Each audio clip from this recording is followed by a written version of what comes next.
in this lovely Egyptian motif theater, for which we're very grateful. And I want to just take a second to thank Will and Churro for leading us in worship today. Would you give them a big round of applause? They did a great job for us. And we appreciate these guys. We call them the Awesome Brothers. That's their nickname. We appreciate these guys so much, contributing their gifts and talents to make today meaningful for you. Hope you have a great time today. Hope you meet a lot of friendly people. Stay around. We'll be having some lunch together, at least recommending a restaurant for you after the service out in the city where we can spend some time together. And just really thanks for spending this time with us. A couple Sundays ago, we all had mixed feelings about the Super Bowl, but probably the consensus that came out of that event was that the halftime show was better than the game, because the game was not exciting, unless you're really a Seahawk fan, which I'm not. And the star of the halftime show is Bruno Mars, my pop culture hero, who just kills it in the halftime show. And the reason he is special is not just because he's so talented, because he is the first artist under the age of 30 to perform as the headliner in this show. What a great job to have. Can you imagine that on your resume? Oh yeah, 2014 headline halftime show at Super Bowl. That's going to get you your next job, right? I mean, that's an awesome job. And that is what our city is all about. You come here, absorb training, have value-added things happen in your life, and then you get this awesome job. And then once you have the awesome job, your life is just on the rails, right? I mean, what can go wrong? Because no awesome job, no cool apartment. No awesome job, no Thai takeout food. No awesome job, no dates. No awesome job, no Starbucks. I mean, you've got to have an awesome job. So this is what Berkeley is about. Everybody is praying. Even people that don't believe in God are praying, oh God, even if I don't believe in you, give me an awesome job like Bruno Mars. Because if I have that, then my whole life is just totally going to work. Now, Bruno grows up in Hawaii, but he is half Puerto Rican. And for many years, he was the best kept secret in the music business. He was producing and writing for artists of the stature of Alicia Keys, Justin Bieber, and many, many others. And then in 2009, he co-writes this smash hit song with Flo Rida, who he's now 50 times more famous than. And he rises to national prominence, and he makes his big move to California, figuring he can start his own vocal career. And what could go wrong, right? Here's what he reports about his big career move. Nobody knew what nationality I was. And that was such a big deal, I guess, in the music industry, that we don't know who to sell these records to or what radio station should play them. And a lot of people were telling me, you're just too unorthodox. In other words, if your racial identity does not fit a carefully contrived demographic niche from which we can produce profit at a predictable pace from a group of consumers who are a known quantity, we don't want you. You don't fit in the business. But 2-3 Sundays ago, he headlines the Super Bowl. What a great job! Oh my goodness. As with Bruno, though, getting great jobs that have great influence, that life comes with an inevitable price, and that price is opposition. If in your heart is to be a person of influence in the world, you are going to inherit opposition with that. It goes together like shoes and socks. One leads to the other. So if you want influence, opposition is going to be part of your life. And today, we're going to talk about how opposition can be the greatest blessing you've ever known. Have you ever thought of it that way? Usually it's something to be avoided, but it can also be a tremendous blessing. Now, like Bruno Mars, there's a man in the Bible. His name is Nehemiah. He was a Jew who lived 2,500 years ago in the Persian Empire, the part of the world that we would call Iran today. And he was a man who accomplished the unachievable, living in exile as a captive people who had been carried off from their homeland in Israel. He had risen through the ranks to become the cupbearer to the Persian emperor, Artaxerxes I. And as the cupbearer, he was a combination of security guy. He kept anybody from poisoning the king. And he was also the king's close confidant. Although if he got one wrong, he would be beheaded. But leaving that aside, he had a position of enormous influence in the ancient world. He may have been one of the most powerful people in the ancient world at that time because of the role that he has. But with that place of huge influence comes opposition. This month we focused on the book of Nehemiah. Our theme has been blessing the city. In chapter 1, I talked about how Nehemiah's heart was captivated by the terrible condition his hometown of Jerusalem was in, and we're asking God to captivate our hearts with reaching Berkeley with the good news about Jesus. And then in chapter 2, Jan spoke about how achieving that requires having God's favor in our lives so we can do something that's God-sized instead of something that's me-sized. And then last week, Churro spoke to the fact that the families who rebuilt the walls rebuilt sections right next to their homes, and that what God's going to call you to quite likely could be where the home of your heart is, something really, really close to what you care deeply about inside. And today, we focus on the idea of opposition, that the blessing of it is something that comes along with its inevitability. If you're going to be a person of influence, people are going to push back. About 10 years ago, when I started doing some traveling and speaking and writing some books and articles and blogs and things like that, every now and then, did you ever Google your own name? Come on, you know you do. In fact, some of you are doing it right now. I know, down behind those seats, you're Googling your own name. I wonder what people are saying about me online. What's my internet score? I did that one day, and what I came up with was this waterfall of websites that mentioned me. They mentioned me as a heretic. They didn't like the books I recommended. They didn't like the blogs I wrote. They didn't like the talks I gave. They didn't like the classes I taught. They didn't like the syllabi I wrote for those classes.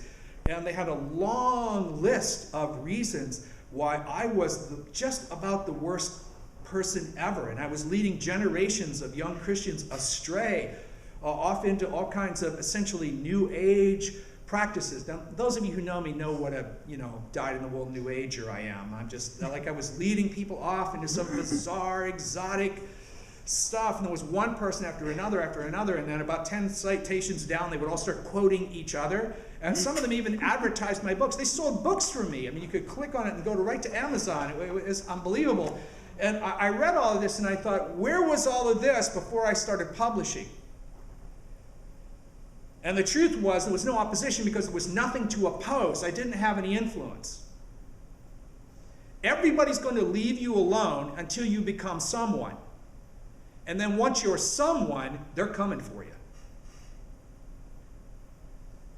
Nehemiah was just fine until Artaxerxes sent him back to rebuild the walls of Jerusalem as the governor of Judea. And when he became someone, they came for it. Here's how chapter 4, verse 1 records it. Now when Sanballat, he was a local leader, heard that we were building the wall, he was angry and greatly enraged, and he jeered at the Jews. And he said in the presence of his brothers and of the army of Samaria, "What are these people Jews doing? Will they restore it," meaning the walls, "for themselves? Will they sacrifice," meaning are they going to rebuild their temple? "Will they finish up in a day?" In other words, this city is 1,000 yards long and 300 yards wide at its widest point. It's actually shaped like a pork chop, which is a large area in the ancient world. You're going to get all of that done in just one workday? Will they revive the stones out of the heaps of rubbish and burned ones at that? Tobiah the Ammonite was beside him, and he said, "Yes, what they are building, if a fox goes up on it, he will break down their stone wall. Hear, O God." Now this is Nehemiah crying out, "For we are despised. Turn back their taunt on their own heads and give them up to be plundered in a land where they are captives." In other words, if they think what we're going through is tough, give them a taste of it and let them find out what it's like. And then in verse 5, "Do not cover their guilt, and let not their sin be blotted out from your sight, for they have provoked you to anger in the presence of the builders." Now Sanballat represents the Samaritans, the people who lived in the northern part of Israel, who had been carried off in a separate deportation. It's a key difference here. The folks carried off from the south, that's Nehemiah's people, they remained a distinct Jewish community among the Persians. The people carried off from the north, a century or so earlier, were dispersed to the four winds, and those who stayed home were mixed with the invading population until their ethnic identity was really lost. The only thing they had going for them was that Jerusalem, which was a real power center in its day. It was the Big Apple of this part of the world. When it was destroyed, sacked, and pillaged, the power of the local tribal leaders massively increased because they were able to step into that vacuum.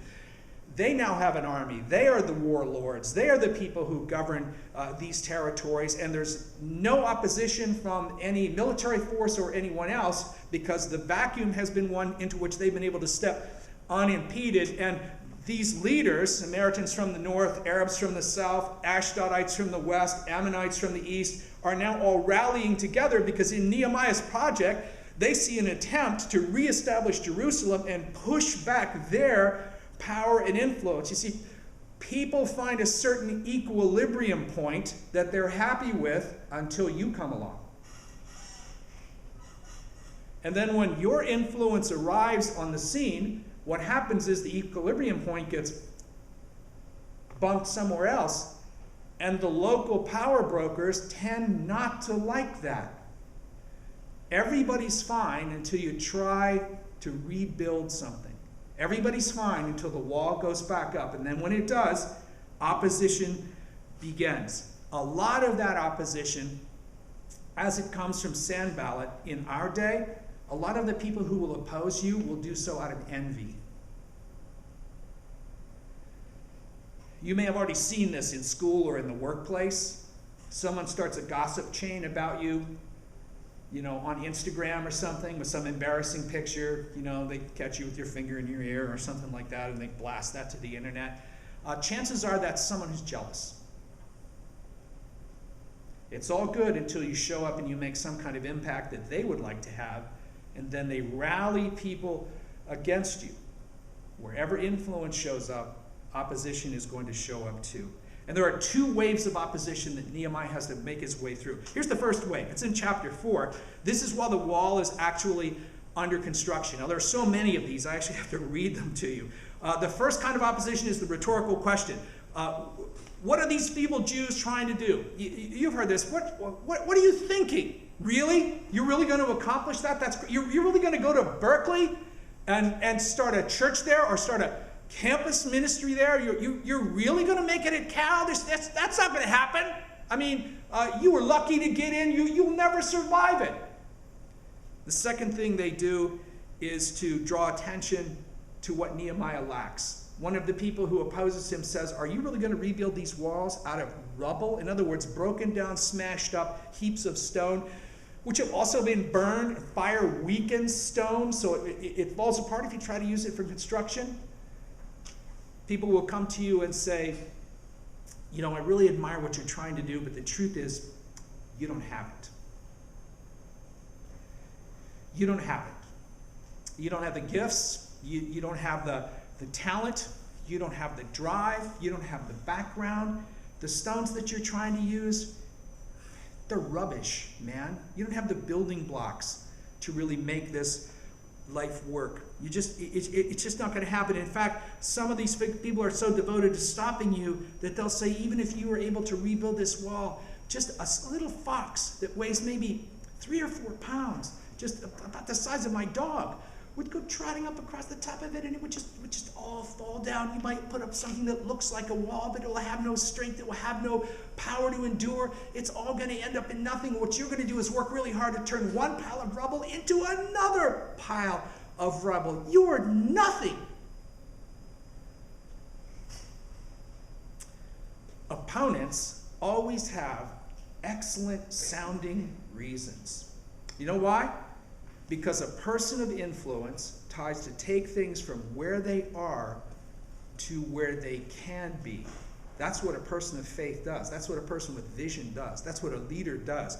You start from the status quo and you head for what can be one day. And where opponents step in is into the gap between what is and what could be, because what could be isn't here yet. And so they roll out all of their reasons in that gap and say, you don't have this, you don't have this, you don't have this, you don't have this, you don't have this.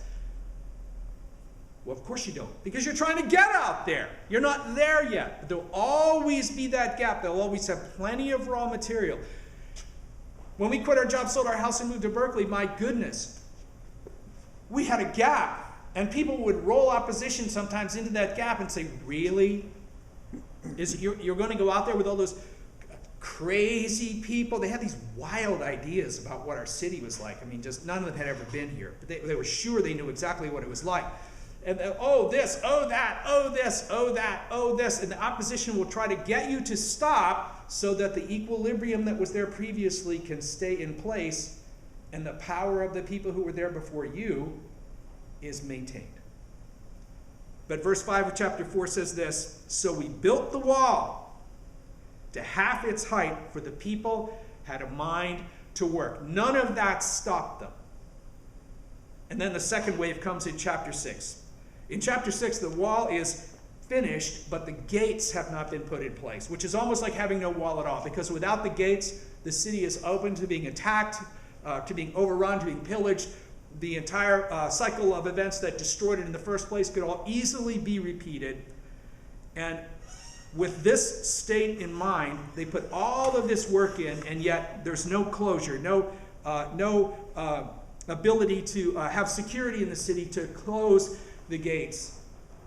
When the opponents can't stop your project, they will come after you. And so now Sanballat and his people, instead of just mocking the walls and the construction, come after Nehemiah personally. In verse 2 and following, Nehemiah 4 different times is invited out of town for a meeting.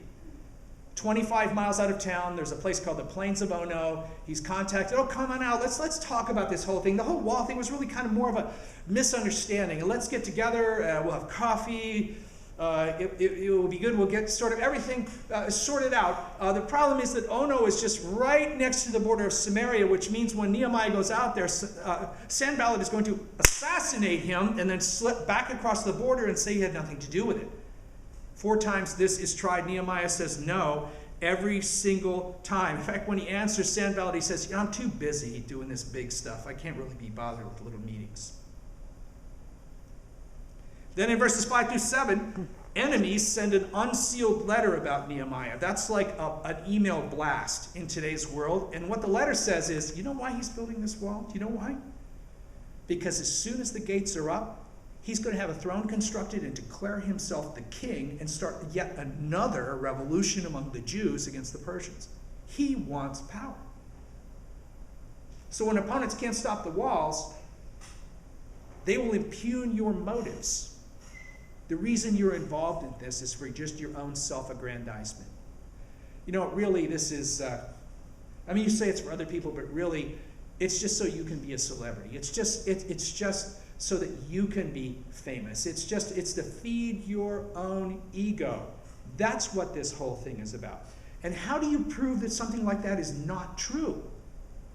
Well, your opponents know this, and so they will come after your motives to undercut the project so that even if the project is completed, it seems to be for reasons which are unethical or immoral. Nehemiah denies this and says, I've got nothing to do with this. And the way he proves that he is not a person of bad character is that he refuses to take advantage of all the privileges offered to the governor. In other words, instead of demanding that other people bring food to his residence, he feeds people at his tables. He sends half of his servants out to work on the construction project. He does not take in the rations. He turns away all the trappings of royalty. And so the answer to people who impugn your motives is your behavior. What's observable about you says what the unobservable is like. And Nehemiah simply lives well below his privileges so that everyone who works with him knows that this accusation has no basis in fact whatsoever. And then Sanballat hires a false prophet, an insider. If they can't get to you, they will get to your friends. And this insider contacts Nehemiah and says, look, come on over to my house. Let's talk for a while. I can't come out. I have some infirmities. You come to me. Nehemiah comes over to the man's house. Shemaiah is his name. And Shemaiah says, really, you're under so much threat here. Why don't you go into the temple and just close the doors and use that as a sanctuary? Because no one's allowed to come in after you. So you'll be completely safe there. In other words, why don't you just be a coward about this whole thing? While everybody else is out working under a threat of commando attacks, surprise attacks from your enemies all the time, you just go into the temple and and hide, because really, you're so important we couldn't afford to lose you. I mean, there's nobody like the governor. We've got to have you around. And Nehemiah answers him and says words to the effect of, if I do that, what's going to happen is I will lose all my credibility, because people will assume that I'm afraid. And while they're out taking their lives in their hands on this construction project, I will be hiding. And so he refuses to comply. All these strategies, including the spies that Sanballat hires, including the threatening letters he sends to Nehemiah, all the false accusations, have just one goal. And it's in chapter 6, verse 9. For they all wanted to frighten us, thinking their hands will drop from the work and it will not be done. All of the strategies of your opposition are aimed at intimidation. If the opposition can make you afraid, they have won. Because when you're afraid, don't you love the phrase here? Your hands drop. You know that feeling? You ever had something really just scare the daylights out of you? Some big challenge, some situation, walking down a dark alley, whatever it was. You just go, it just, fear sucks the motivation out of you, because it's an emotional vampire. It just latches onto your neck, and before you know it, all your strength, all your energy is gone. And the opponents here never fire a shot. There is no surprise attack. There is no onslaught against the city, because they know if they simply create an atmosphere of intimidation, war is not necessary, because Nehemiah and his group will raise the flag. Confronting opposition is about changing who's afraid. It's about shifting from me being afraid of my opponents to my opponents being afraid of me, because they see the hand of God on my life. And with Nehemiah, I can say to them, back off. So what's the blessing in this deal? I want to suggest to you there are two this morning. The first one is this: opposition will teach you to pray. People come to me sometimes, over the years and say, Earl, I don't know what it is about praying. Like, my mind wanders, and I'm just human, which I totally get all of that. I tried journaling, but I don't really like writing. My hand hurts because I'm used to a keyboard. And, I pray for a couple of days, and then 4 or 5 days I don't, and then a couple more days I get back to it, and I just can't seem to get the whole thing jump-started. And if I could, like a doctor, take out a prescription pad and write them a prescription, I would say, here, I want to give you 10 megadoses of opposition. Here, take this and give it to everybody who doesn't like what you're doing, and tell them to try as hard as they can to stop you. That'll get you to pray. 8 different times this book records Nehemiah turning to God. And what I love about this is his prayers are really short. They're just like one sentence. Doesn't that make you feel better? In church we're used to long, oh Lord, if in thine ambivalent providence thou wouldst simply deign to blah, blah, blah. And Nehemiah's like, don't let him do this! Help me! Come on! I can relate to that. That's my kind of praying. That desperation kind of praying 8 different times. Now, that's just the ones that are recorded. There were probably hundreds more, but in the face of all of this, it's the cupbearer of the king, which you're shuffling through the court, here's the wine. Yeah, is that good? Yeah, good. Glad you liked it, Your Majesty. See you tomorrow. You know what? You need advice about this? Yeah, okay, do this, do that, make that trade deal. More wine? Sure. Okay, thanks. So, he's just going through it, but when he gets into this situation, it's like, God! I need you. We'll never get through this without you. You've got to stop these people. Don't let them stand in the way of your plan. Now, if you've got opposition because you've acted foolishly, sinfully, immorally, don't bother with the praying part, because it's not going to help you. Because you are in so much trouble. You need to repent and get your life back on track. But if the more probably, we're in the middle of trying to do something that God really has for us, that really is God's purpose in our life, and we are a person of influence, that opposition inevitably comes. This is the school of prayer. This is the place that will get you on your face. It's the face place. We used to call it in the old days, sucking the carpet. It will put your face in the carpet saying, God, help me. God, deliver me. God, turn back the people who say, I can't do this. Turn back the people that will say the money will never be available. Turn back the people who say you're the wrong color. You speak the wrong language. We don't want you around here. Turn back the people who say you'll never make it in the music business because you're part Hawaiian and part Puerto Rican, and that just doesn't fly. When you call out to God, he heard Nehemiah. He came and stopped the opposition. He will come and stop yours. And your influence will go into the world greater, bigger, stronger than it ever would have been. It's the school of prayer. Here's the other thing the opposition will do for you. It is the place where your gifts come out. Because when you're just walking through the palace, carrying a wine cup, being the Jewish servant, really, how hard is that? But when you attempt to be a person of influence and opposition comes, you don't have any idea how good you really are, what you can really do, what the caliber of leader you really are, until someone tries to stop you. Listen to what Nehemiah did to organize his project. He stationed armed family clans in the gaps, the low points in the wall. Now this is pretty crucial, because what that means is, in these low places, which are the most vulnerable, where the enemy's most likely to come through, the families would be there together, which means your children are there with you if they attack. That's pretty high stakes. It's high motivation for everybody to put up a fight.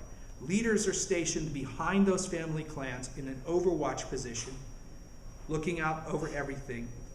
The people build with tools in one hand and weapons in the other hand, and a trumpeter stationed with Nehemiah the governor has the task of blowing the trumpet at the place on the wall where the attack is coming. Now what that means is the governor is the first one on the scene if combat starts. He is into the breach first. His behavior shows that he is not in this for himself.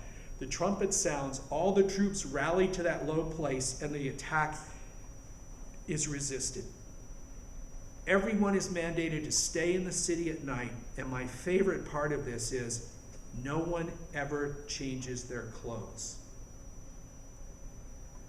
because that would slow them down getting dressed in the event that there is an attack. This man turns out to be a lot more than a Jewish guy who knows how to carry a cup and has the willingness to take a sip of what's in it to make sure the king is not about to be poisoned. This man is a brilliant, strategic leader, but it's only the opposition that brings that out of him.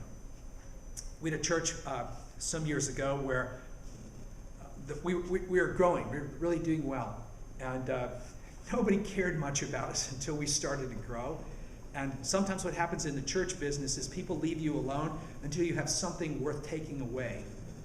And then as we grew and we became kind of like for real, like we had a sound system, and we had a 4th of July picnic. We had all the sort of regular church stuff you had to have. We had people on our staff who, while we were on vacation, organized a coup d'etat to take the church away from us, so that when we would come back, we would be out.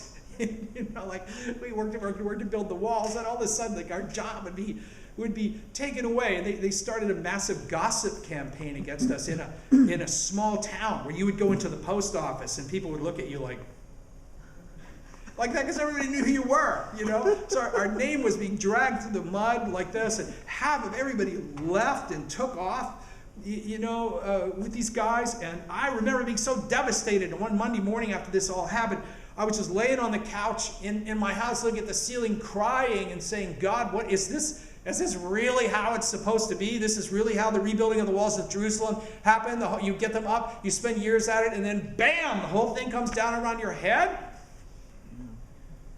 But what happened in the long run in this time was that the element of people who were creating this kind of split actually had brought a very unhealthy dynamic into the church. And once they all left, all of a sudden, how can I put this? Church was fun again. Before this, it was this dysfunctional, weird, tense reality show kind of thing. I couldn't tell what was wrong. Well, it was them. That's what was wrong. And so as opposition, they left. And then the healthy people who are quiet and unassuming got together. We reorganized the whole thing. The folks came to us and they resuscitated us. They restarted our career because we didn't have the strength to do it. We were so intimidated by this whole thing. People came to us and they got us healthy again. We reorganized the whole thing around small groups and went to a lot less formal style. I stopped wearing red ties and hair gel on Sunday morning, and we got healed. We got healed. And the place became fun and relevant. And all I can do is say thank God for opposition. Because if we hadn't had that forceful opposition, we would have maintained the equilibrium point that we were at that was comfortable for us. And what we would have grown was a larger, sick congregation. Instead, we got on a healthy track, and we ended up someplace really good. And I never had so much fun until I came here with you guys, and we had that kind of fun again. Here's how the book of Nehemiah explains it in chapter 6, verse 15. So the wall was finished on the 25th day of the month in 52 days. And when all our enemies heard of it, all the nations around us were afraid and fell greatly in their own esteem, for they perceived that this work had been accomplished with the help of our God. Nehemiah builds the gates that Jesus would come in and out of, the walls outside of which he would be crucified. He endures the same kind of opposition that Jesus did, people who hated him, who envied him. The Jesus who would die for the sins of the world, and outside these same walls would rise from the dead to give the world the message that through faith in him, there is no form of opposition, not even death, that can't be overcome. Would you stand with me, please, so I could pray with you?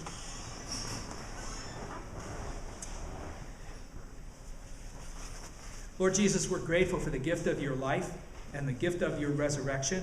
We thank you, God, that no matter what form of opposition we may have against us this morning, that you always lead us to triumph, that we are more than conquerors through him who loved us so, Lord, that you are so great and so strong, that these kinds of opposition that make us weak in the knees and keep us sleepless, that they're like nothing to you. They're like dust before you. Today, God, we bow our hearts and we acknowledge you as the author and the perfecter of our faith. And we ask that you would give us power and grace and mercy to overcome the forms of opposition that we face in our life.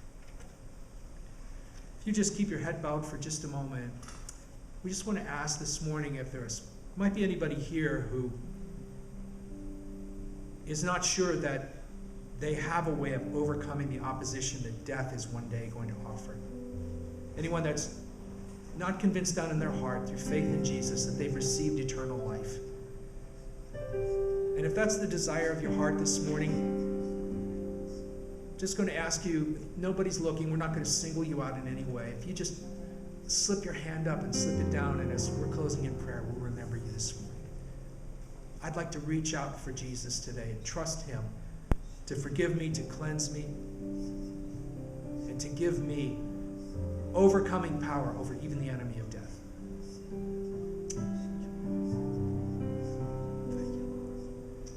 Thank you.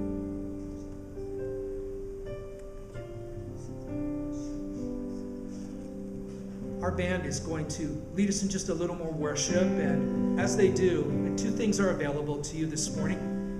A little later on, Jan's going to come and lead us in a communion service. If you'd like to participate in that service, we'll invite you during this second worship set to come and pick up your grape juice and your fragment of bread here on the small tables to your left or to your right. And also during that time, if you'd like someone to pray with you to overcome opposition, to get victory over opposition that you may be facing, large or small, or for any other reason, we'll have some prayer members here at the front of the aisles just come and they'll pray with you in a real comfortable, tactful way that you'll feel good about. And we pray in faith the way Nehemiah did. God will give us the answers that we need. Maybe you didn't raise your hand today about receiving Christ, but you feel that in your heart. It's a great time to come and pray with somebody about that today. So as our guides lead us, come and get your elements, and if you'd like to be prayed for, we'll be available here for you at the front.